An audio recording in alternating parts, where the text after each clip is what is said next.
Hello my dear students. हम करेंगे numericals, लेकिन उससे पहले मैं आपका 1 मिनट लेना चाहूँगा और आप मेरी बात ध्यान से सुनिएगा क्योंकि ये आपसे बहुत ज़्यादा जुड़ी हुई है, आपके एग्ज़ाम से बहुत ज़्यादा जुड़ी हुई है। हमने वीडियोज़ अपलोड किए हुए हैं, वो सारे वीडियोज़, उन वीडियोज़ में मैं अगर देखूँ तो सिर्फ 2 वीडियोज़ ऐसे हैं जो कहीं ना कहीं 1 घंटा से ज़्यादा की लेंथ के हैं। बाकी सारे वीडियोज़ 20, 22, 30 या 35 मिनट के हैं। सारे वीडियोज़ को भी अगर आप कंबाइन कर दोगे तो टोटल लेंथ 6 से 8 घंटे की है। मैं ये वीडियो जब डालने वाला हूँ तब भी 2 दिन बचेंगे। देखिए, न्यूमेरिकल्स आप कर लीजिएगा, इंपॉर्टेंट क्वेश्चंस भी मैं लेके आऊँगा, लेकिन सिर्फ उनके भरोसे मत रहना। क्यों? क्योंकि उससे आपको पासिंग मार्क्स तो मिल जाएंगे, लेकिन अगर आपको बहुत अच्छे से अच्छा स्कोर करना है तो आप वो वीडियोस पूरे देखें। उसमें जो नोट्स हैं सारे वही नोट्स हैं जिससे प्रीवियस ईयर में क्वेश्चन पूछे गए हैं।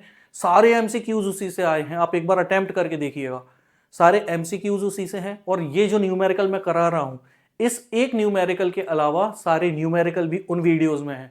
तो वो वीडियोज अगर आप देखोगे तो 6 से 8 घंटे की ड्यूरेशन में आपके न्यूमेरिकल, इंपॉर्टेंट क्वेश्चन, एमसीक्यू, सारी समस्याएं समाप्त हो जाएंगी। और सिर्फ 2 वीडियोस हैं अगेन जो 1 घंटे से ज़्यादा की लेंथ के हैं। अगर एक चैप्टर को आप 20-30 मिनट भी नहीं दे पाओगे तो फिर कैसे ही स्कोर करोगे। मैंने सारे कॉन्सेप्ट वैसे भी ईजी बना दिए हैं, सारे नोट्स जो हैं वो अपलोड कर दिए हैं। तो आपको जितना भी टाइम मिले आप उन वीडियोस को, माइक्रो और मैक्रो के दोनों के वीडियोस देखना, और चैप्टर 1 से देखना। अगर 20 से देखोगे तो फिर गड़बड़ हो जाएगी। तो मेरी सजेशन आपको ये है, जितना टाइम मिले वो वीडियोस देखें, नोट्स बनाएं, पढ़ते चलें, और आपको बहुत ज़्यादा इजीली बहुत अच्छे मार्क्स मिल जाएंगे। एक और बात, चैप्टर 2 और उसके सारे न्यूमेरिकल्स सारे बहुत इंपॉर्टेंट हैं। इसी वजह से मैंने उसे इस न्यूमेरिकल की सीरीज में नहीं डाला है। आपको चैप्टर 2 अलग से एफर्ट निकाल के करना पड़ेगा। 10 से 15 मार्क्स के क्वेश्चन सिर्फ और सिर्फ चैप्टर 2 से ही कई बार आ जाते हैं, ऑब्जेक्टिव के फॉर्म में, न्यूमेरिकल के फॉर्म में, कॉन्सेप्ट बेस्ड क्वेश्चन में, कहीं से भी। लेकिन वो चैप्टर बहुत ही ज़्यादा इंपॉर्टेंट है, इत्मीनान के साथ बैठ कर देखना। उसके क्वेश्चन इस वीडियो में इंक्लूडेड नहीं है। इसके अलावा सारे के सारे जो क्वेश्चन हैं न्यूमेरिकल्स के वो इसमें इंक्लूडेड है।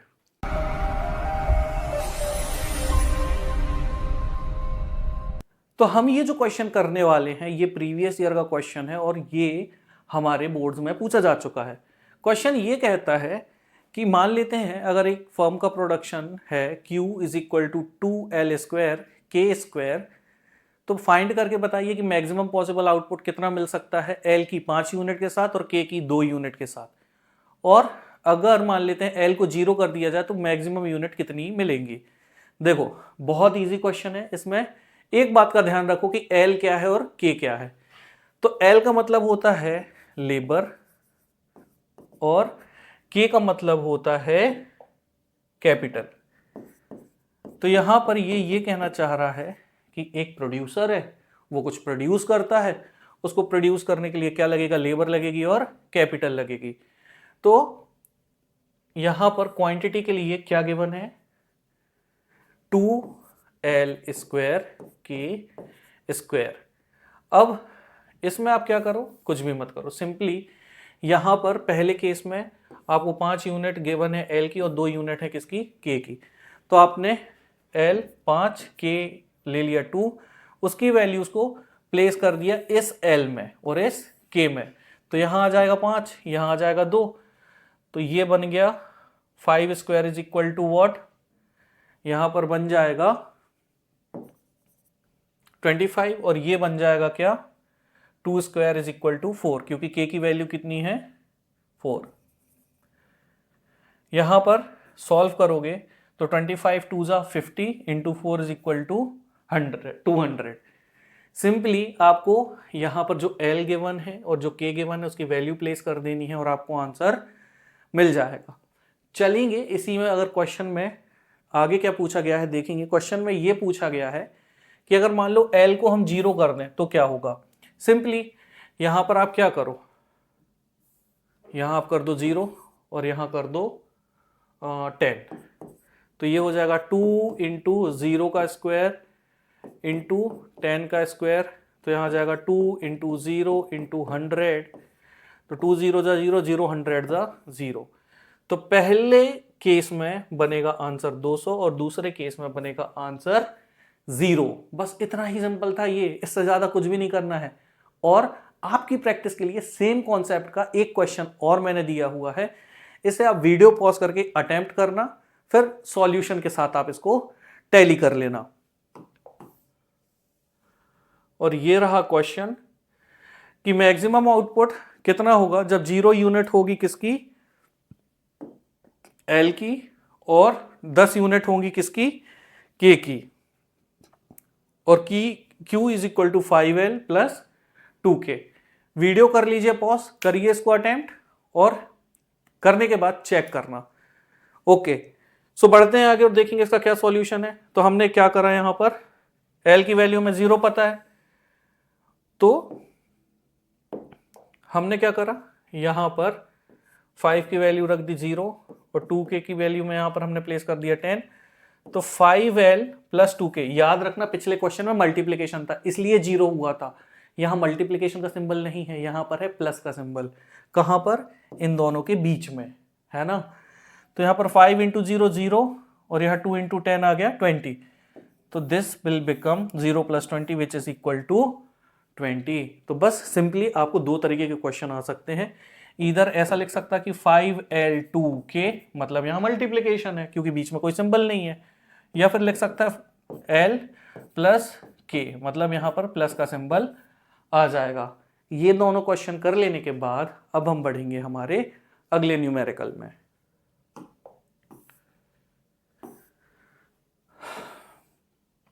डिमांड शेड्यूल, इससे अक्सर क्वेश्चन आ जाते हैं, इसको समझेंगे। तो डिमांड में आपको पता है कि डिमांड का नेचर क्या होता है, डिमांड का नेचर होता है इनवर्स, मतलब प्राइस जितना बढ़ेगा डिमांड उतना घटेगी, प्राइस जितना घटेगा डिमांड उतनी बढ़ेगी। सिंपल है। दूसरी बात, आम जीवन में क्या मान के चलते हो आपकी, अगर कोई चीज राइज कर रही है तो किस तरफ जाती है, ऊपर की तरफ। लेकिन क्योंकि डिमांड का नेचर क्या है, उल्टा है, तो डिमांड हमेशा बढ़ता किस तरफ जाएगा, नीचे की तरफ। सुनने में थोड़ा अजीब है, बट जो नीचे तरफ जाता है ये डिमांड है। ये क्या दिखा रहा है, इंक्रीजिंग डिमांड को। और जो सप्लाई है ना बेचारा, ये सीधा है, S for supply, S for सीधा, तो ये ऊपर जाता हुआ दिखाई देगा। साथ में मैं सप्लाई भी आपको बताता हुआ चलता हूं। तो ऊपर की तरफ बढ़ती है सप्लाई, नीचे की तरफ बढ़ती है डिमांड। नीचे की तरफ घटती है सप्लाई और ऊपर की तरफ घटती है डिमांड। इसको हम समझेंगे यहां पर एक शेड्यूल से। प्राइस था 5 रुपए और उसकी जो डिमांड थी वो कितनी थी, 1। प्राइस हुआ 4 रुपए, डिमांड हो गई 2। फिर इसके बाद प्राइस हुआ 3, डिमांड हो गई 3। प्राइस हुआ 4, डिमांड कितनी हो गई, प्राइस हुआ 2, डिमांड हो गई 4। और प्राइस हुआ 1 और डिमांड हो गई 5। तो आप देखोगे कि यहाँ पर डिमांड कर्व आपको कैसा दिख रहा है, ऐसा। और ये नीचे जाता हुआ कर्व हमेशा क्या दिखाता है कि जो डिमांड है वो बढ़ रही है। इससे एक बात और समझो कि अगर आपको डिमांड कर्व ऐसा दिख जाए, एक्चुअली ये ऐसा नहीं दिखेगा, ये डिमांड कर्व हमेशा कैसा दिखेगा, ऐसा। अगर डिमांड कर्व ऐसा जा रहा है तो ये दिखाता है कि डिमांड जो है ये डिक्रीज हो रही है, और यहाँ पर ये जो दिखाता है ये दिखाता है डिमांड जो है ये इंक्रीज हो रही है। बस यही था जिसे आपने इसमें ग्राफ में प्लॉट कर दिया। ये y एक्सिस था और ये x एक्सिस था। यहाँ पर आपने प्राइस लिख दिया, यहाँ पर आपने क्वांटिटी लिख दी।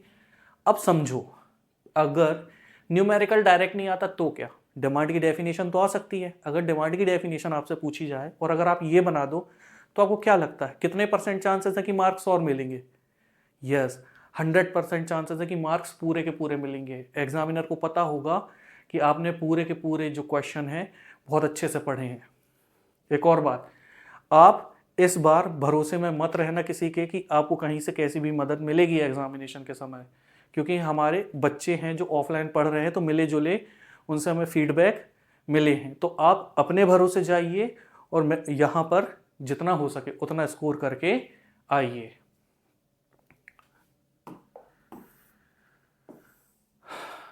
अब एक काम करेंगे, ऐसा क्वेश्चन जो 2 बार प्रीवियस ईयर में पूछा जा चुका है, और वो क्या है, मार्केट डिमांड।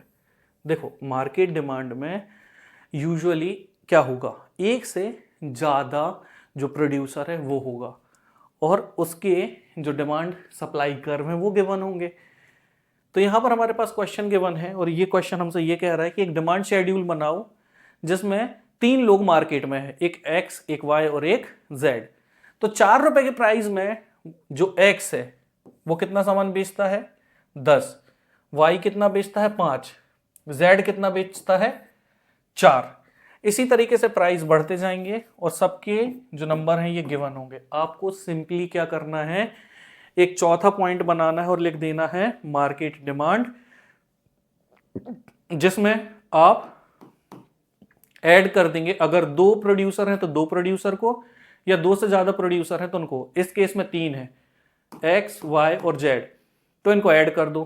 10 + 5 15 + 4 19, 8 + 4 12 + 3 15, 6 + 3 + 2 आ जाएगा 11। बस यही है market supply, perfectly elastic demand. बहुत हाई चांसेस हैं इससे क्वेश्चन आने के। और समझो, या तो थ्योरी आ सकती है या ऑब्जेक्टिव आ सकता है और डायरेक्टली यहां पर जो शेड्यूल बना है ये भी आ सकता है। एक कोई भी समझ आएगा, सब बन जाएगा। सिंपली फोकस होके सुनना। यहां पर डेफिनेशन पूछी जाए तो ये बना देना, ये पूछा जाए तो डेफिनेशन लिख देना, ऑब्जेक्टिव आएगा तो आंसर लिख देना। यहां परफेक्टली इलास्टिक डिमांड की खासियत क्या है? पहली बात तो यहां पर परफेक्टली इलास्टिक है। आप इलास्टिक को पकड़ोगे कैसा खींचेगी, ऐसा, ऐसा सीधी लाइन, है ना। तो परफेक्टली इलास्टिक डिमांड की जो कर्व होती है वो हमेशा कैसी होती है, ऐसी। साथ में समझते चलो इन इलास्टिक की कैसी होगी, एक इसकी उल्टी। अगर ये ऐसी जा रही थी तो ये ऐसी जाएगी, मतलब ये यहां से ऐसी जाएगी, ये यहां से ऐसी जाएगी। अभी फिलहाल हम ये पढ़ रहे हैं। इसमें ना यहां पर आप क्या रखते हो, प्राइस रखते हो, यहां पर आप क्या रखते हो, क्वांटिटी। यहां पर आप क्या रखते हो, प्राइस, यहां क्या रखते हो, क्वांटिटी। इसमें आपकी जो क्वांटिटीज हैं उनमें तो चेंज आ रहा है, लेकिन प्राइस में किसी भी तरीके का चेंज नहीं आ रहा। इसी वजह से ये लाइन एक सीधी लाइन होती है और इसी वजह से यहां पर आपको देखने मिलेगी परफेक्टली इलास्टिक डिमांड, क्योंकि यहां पर एक सीधी लाइन देखने मिलती है और प्राइस सेम होने के बाद भी जो डिमांड है वो बढ़ती जाती है, बढ़ती जाती है, बढ़ती जाती है। चलेंगे हम परफेक्टली इन इलास्टिक डिमांड में। अब भी मैंने आपको बताया था यहां पर आपको कैसी लाइन देखने मिलेगी, वर्टिकल लाइन। तो यहां की जो वर्टिकल लाइन होती है वो कैसी जाएगी, ऐसी। क्यों? क्योंकि आप ये देखोगे कि प्राइस में तो चेंज आया, 10 हुआ, 10 से 20 हुआ, 20 से 30 हुआ, डिमांड में कोई फर्क नहीं पड़ा, डिमांड रही जिद्दी। तो ये बनेगा कुछ ऐसा। इलास्टिसिटी ऑफ डिमांड 0 हो जाती है किसमें, परफेक्टली इन इलास्टिक डिमांड में। और इलास्टिक डिमांड में इलास्टिसिटी ऑफ डिमांड जो है ये इन्फिनिट होती है और यही होता है परफेक्टली इलास्टिक डिमांड। डेफिनेशन पूछेंगे, शेड्यूल बना देना, शेड्यूल पूछेंगे, डेफिनेशन लिख देना। करना पूरा है, सामने वाले को समझ में आना चाहिए कि बच्चे ने मेहनत की और टाइम दे रहे हो तो पूरा पैसा वसूलो भाई। मैं बार बार आपसे एक ही बात बोलूंगा कि सिर्फ न्यूमेरिकल और इंपॉर्टेंट क्वेश्चंस के भरोसे मत रहना। पिछले 2 सालों से जो पेपर है वो बहुत ज़्यादा टफ आ रहा है, तो जितना भी समय मिले उसमें मेरे वीडियोस को जरूर देखना। वो एग्जामिनेशंस के लिए हैं, वो पूरा चैप्टर एक्सप्लेन नहीं है बेटा। 30-30 40-40 मिनट के चैप्टर नहीं होते इको में, वो सिर्फ और सिर्फ आपके बोर्ड्स के लिए बना के रखे गए हैं ताकि आप बहुत अच्छे से ज़्यादा मार्क्स स्कोर कर सकें। अब समझेंगे प्राइस इलास्टिसिटी की परफेक्टली इलास्टिक, इन इलास्टिक को समझने के बाद इसका न्यूमेरिकल, ये क्वेश्चन भी आते रहते हैं। इससे पहले आपको समझना पड़ेगा फॉर्मूला, बड़ा सिंपल सा है और मैंने इसको बहुत फनी ट्रिक से याद भी करवाया था। इसे हम यहां भी एक बार समझेंगे। तो पहली बात, इलास्टिसिटी ऑफ डिमांड का मतलब क्या होता है। देखो, प्राइस चेंज होता है तो डिमांड में फर्क पड़ता है, डिमांड चेंज होती है प्राइस में फर्क पड़ता है। इन दोनों का एक दूसरे के साथ रिलेशन है, लेकिन प्राइस चेंज होने का असर डिमांड पे कितना पड़ा, डिमांड चेंज होने का असर प्राइस पे कितना पड़ा, इनके बीच के रिलेशन को निकालना ही कहलाता है प्राइस इलास्टिसिटी। फॉर्मूला क्या कहता है, elasticity of demand is equal to percentage change in demand and percentage change in price. Ultimately formula बन के क्या निकलेगा, फॉर्मूला बन के निकलेगा, याद रखना, क्यों पी, पी क्यों, है ना। अब जहां समझ रहे हो ना, जैसा भी समझना है समझ लो, फॉर्मूला यही है। क्यों पी, पी क्यों, तो फॉर्मूला कहता है क्यों पी, पी क्यों। बस यहां पर आप रखना, यहां पर रहे डेल्टा। इस डेल्टा का मतलब होता है डिफरेंस, मतलब आपके पास जो ओरिजिनल क्वांटिटी थी उसके बीच का डिफरेंस, ओरिजिनल प्राइस जो थी उसके बीच का difference, into original price upon original quantity. Confusion अगर आ रहा हो तो हम एक क्वेश्चन कर लेते हैं। यहाँ पर एक क्वेश्चन गिवन है और यहाँ पर बोल रहा है कि प्राइस जो है वो 10 रुपए पर यूनिट है। आगे चल के प्राइस गिरा दिया जाता है और प्राइस कितना हो जाता है 8 रुपए। तो प्राइस 8 रुपए हो गया, तो डेल्टा पी कितना हुआ, डेल्टा पी हुआ 10 माइनस 8 करो कितना हो गया 2। डिमांड का देख लेंगे, दैट इज क्यू। तो पहले 100 था, हो गया कितना 150, तो इनके बीच का अंतर कितना है 50। तो यहां पर क्यू, डेल्टा क्यू आ गया 50, डेल्टा पी आ गया 2, -2 के बने कोई फर्क नहीं पड़ता, प्लस डाल देना, इग्नोर वैसे भी करना होता, आगे चल के यही बोलेगा क्वेश्चन, तो सीधा इग्नोर करो। ओरिजिनल प्राइस कितनी थी 10, ओरिजिनल कमोडिटी कितनी थी 100, यहां प्लेस कर दो, आंसर कितना आया 2.5। मैंने बोला ना माइनस इग्नोर करने। अब यहां पर 2.5 के आ जाने का मतलब ये है सवाल कि क्या ये 1 से बड़ा है, तो यहां पर आप क्या लिखोगे यस, कि क्योंकि ये 2.5 आया है और ये 1 से बड़ा होता है तो elasticity of demand is greater than 1। यहां पर आपका आंसर क्या आएगा कि डिमांड इज हाईली इलास्टिक। क्यों हाईली इलास्टिक, क्योंकि 1 से बड़ी है, demand is highly elastic greater than 1। एक और क्वेश्चन कर लेते हैं। यहां पर इसे आप सॉल्व करेंगे, पूरा सॉल्यूशन गिवन है, इसे आप सॉल्व करिएगा अभी बैठ के ताकि एग्जाम में कर पाओ। आंसर समझा देता हूं, यहां पर कितना आया 0.2। मेरा सवाल यह है आपसे कि क्या 0.2 1 से बड़ा है, नहीं बड़ा, 1 से क्या है ये छोटा है, तो सिचुएशन में आप क्या बोलोगे elasticity of demand is less than 1, मतलब यानी कि जो इलास्टिसिटी ये क्या है लेस इलास्टिक, ठीक है। तो अगर इक्वल टू 1 है तो इक्वली इलास्टिक, लेस देन 1 है तो लेस इलास्टिक, ग्रेटर देन 1 है तो हाईली इलास्टिक, और परफेक्टली इलास्टिक और इन इलास्टिक तो हम पढ़ चुके हैं ऑलरेडी। तो यहां से ये समस्या समाप्त हो गई। बढ़ेंगे आगे और यहां हम समझेंगे क्या डिमांड का जो है मूवमेंट। सिंपली ये क्वेश्चन हम ऑलरेडी कर चुके हैं बट एक बार और आपको रिमाइंडर मिल जाएगा। तो ओके, ये सप्लाई का कर्व है। सप्लाई के बारे में थोड़ा सा इंट्रोडक्शन मैंने दे दिया था। भाई सप्लाई का डायरेक्ट रिलेशन होता है, जितना प्राइस बढ़ेगा सप्लाई उतनी बढ़ेगी, प्राइस जितना घटेगा सप्लाई उतनी घटेगी। डायरेक्ट रिलेशन है, मतलब जितना ज़्यादा प्राइस उतनी ज़्यादा सप्लाई, ज़्यादा माल मिलेगा ज़्यादा सप्लाई करोगे।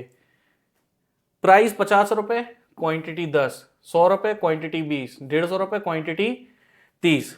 तो मान लेते हैं प्राइस यहाँ पर कितना था 100 रुपये, तो कितना बेच रहे थे आप 20।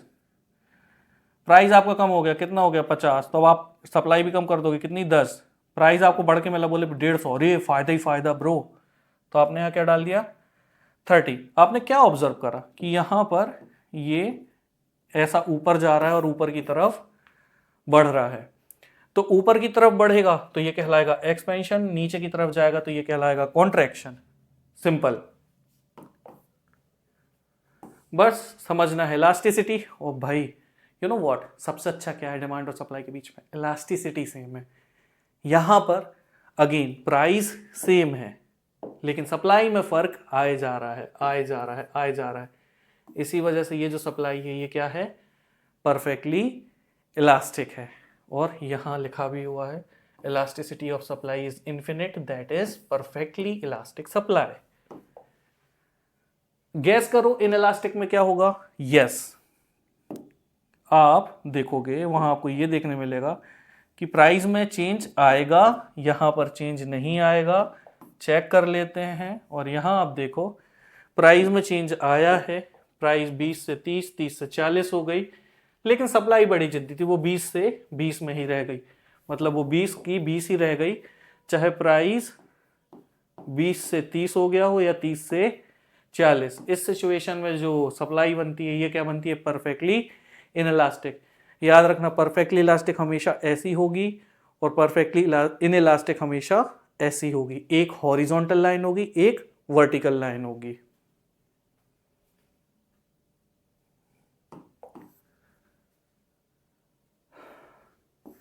जब ये कर लिया है तो करेंगे एक और न्यूमेरिकल, किसका, सप्लाई का। And you know what, again formula is same.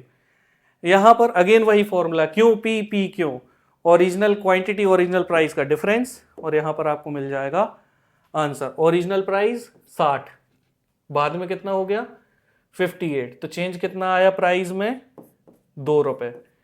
Original quantity कितनी थी 400, हो कितनी गई 300, तो इन दोनों के बीच का डिफरेंस कितना है, डेल्टा क्यू में 100। ओरिजिनल प्राइस कितनी थी 60 और ओरिजिनल क्वांटिटी कितनी थी 400। इनको सॉल्व किया गया तो आंसर कितना है 7.5, और आपको पता है कि 7.5 क्या होता है, 7.5 is greater than 1। 7.5 is greater than 1, तो इसी वजह से elasticity of supply is greater than 1।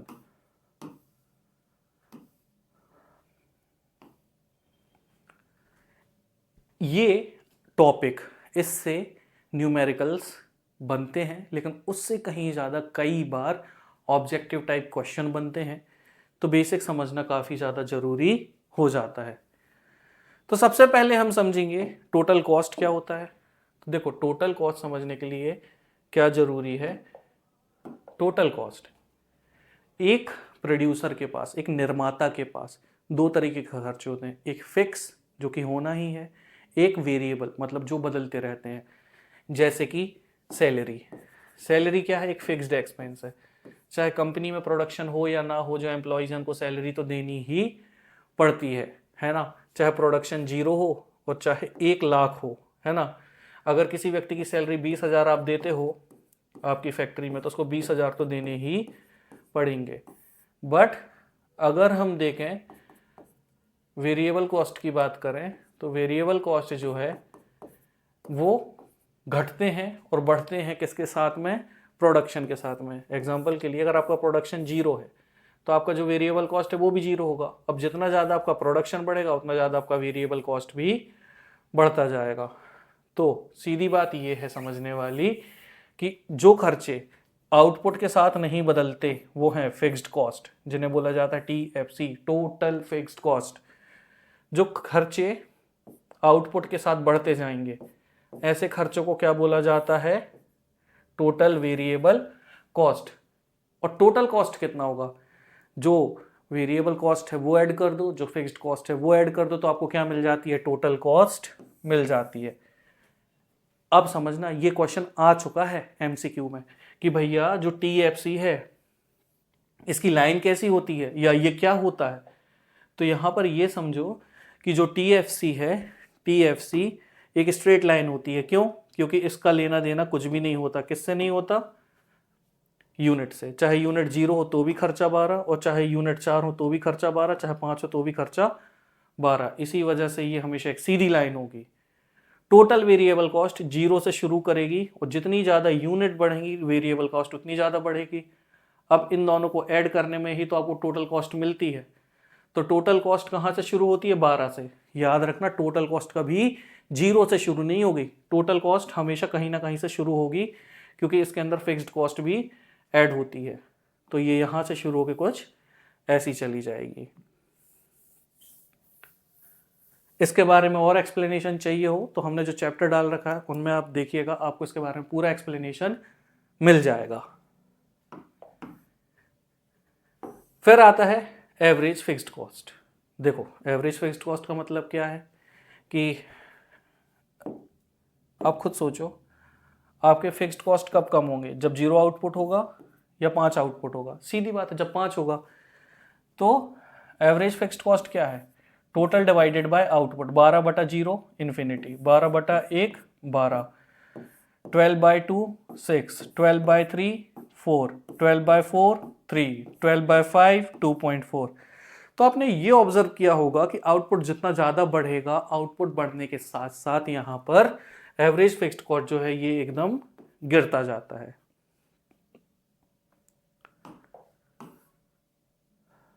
फिर आता है average variable cost. Average variable cost की क्या कहानी है? जितना ज़्यादा प्रोडक्शन बढ़ता है एवरेज वेरिएबल कॉस्ट उतना बढ़ता है। तो यहाँ 6 डिवाइडेड बाय 1 आप इसे देखोगे, बस सिंपली ये समझना है, इसमें ये पूछा जा चुका है कि सी या यू शेप कैसे रहता है। तो देखो क्यों, क्योंकि जो शुरुआत है, शुरुआत में खर्चे जो हैं ये कम होते हैं और बाद में ये फिर कम होके बढ़ जाते हैं। जैसे ये 6 हुआ, 5 हुआ, 5 हुआ, 5 के बाद फिर ये 6 हो गया और ये 7 हो गया। तो वेरिएबल कॉस्ट एक टाइम पे बढ़ेगा, बढ़ते बढ़ते घटेगा और फिर घट के फिर बढ़ जाएगा। यानी कि पहले बढ़ेगा, बढ़ते बढ़ते घटेगा और घटते घटते फिर बढ़ जाएगा। और इसे ही बोला जाता है एवरेज वेरिएबल कॉस्ट का कर्व।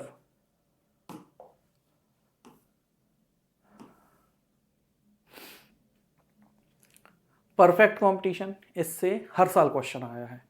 परफेक्ट कंपटीशन का मतलब आपको पता ही है कि परफेक्ट कंपटीशन में ये एक हाइपोथेटिकल सिचुएशन होती है। पूरा एक्सप्लेनेशन इसका मिला है लास्ट चैप्टर में माइक्रो इकोनॉमिक्स के, और बहुत इजीली मैंने सब एक्सप्लेन किया है। बट यहाँ हम समझने वाले हैं इसके कर्व को। क्यों समझने वाले हैं? क्योंकि यहाँ पर प्राइस चेंज नहीं होता, और आपको पता है जहाँ प्राइस चेंज नहीं हो सकता ऐसी जगह पर जो कर्व है वो अपने आप परफेक्टली इलास्टिक हो जाता है। मतलब ऐसा हो जाता है, एक हॉरिजॉन्टल लाइन बन जाती है। तो आपको ये ध्यान में रखना है कि जो डिमांड कर्व होता है अंडर परफेक्ट कंपटीशन, ये हमेशा आपको कैसा दिखेगा? एक हॉरिजॉन्टल सीधी लाइन दिखेगी और यहाँ इलास्टिसिटी ऑफ डिमांड जो है ये इन्फिनिट होगी।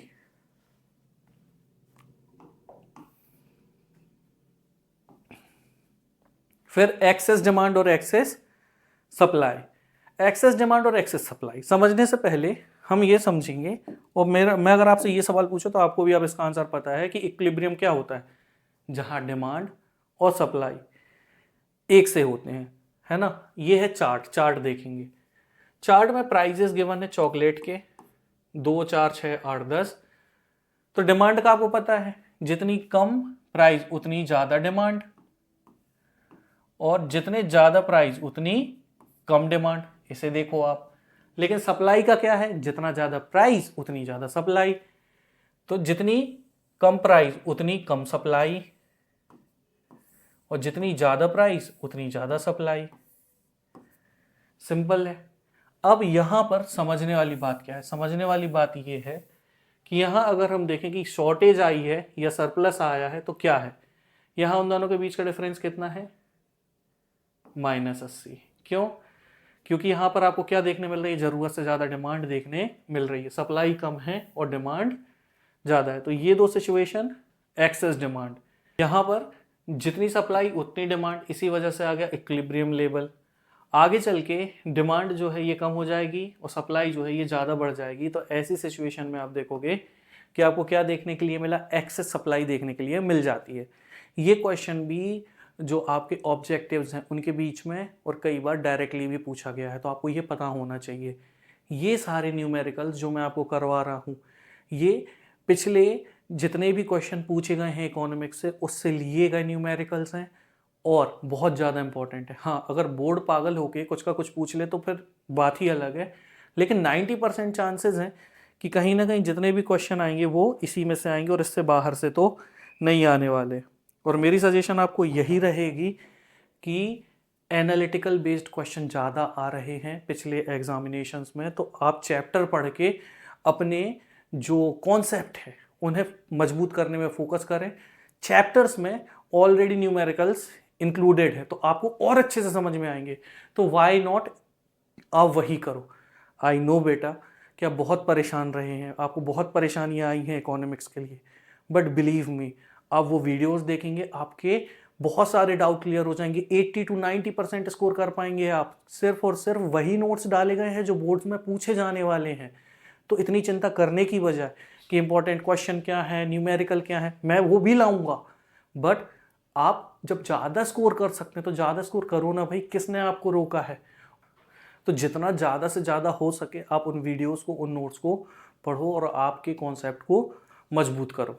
आते हैं इसमें वापस, और आपको पता है, देखो अगर हम देखें कि ऊपर की तरफ बढ़ा हुआ होगा, अगर ये बना है तो यहाँ जाने पर कौन बढ़ता है, सप्लाई बढ़ती है, तो क्या बन गया, एक्सेस सप्लाई। यहाँ से ये यहाँ जाने पर क्या बन गया, एक्सेस डिमांड। ये जो आपके सामने बना हुआ ग्राफ है ये इसी का ग्राफ है, जिसमें यहाँ पर प्राइस को प्लॉट करा गया है और यहाँ पर क्वांटिटी की डिमांड और सप्लाई को किया गया है। मिलूंगा मैं आपसे अगले वीडियो में जहाँ पर हम कर रहे होंगे most important question, but believe me हम सिर्फ रिवीजन के लिए मिल रहे होंगे। अगर आपको अच्छा स्कोर करना है, आप नींद मजे सब छोड़ो, 2 दिन की बात है, बेस्ट स्कोर करो और इकोनॉमिक्स में फोड़ दो, दिखा दो सभी को कि इकोनॉमिक्स में एमपी बोर्ड के बच्चे भी ज़्यादा से ज़्यादा स्कोर कर सकते हैं। ज़्यादा से ज़्यादा इस वीडियो को लाइक करें, चैनल को सब्सक्राइब करें, अपने दोस्तों के साथ शेयर करें। तब तक के लिए my name is Manav, signing off. जय हिंद।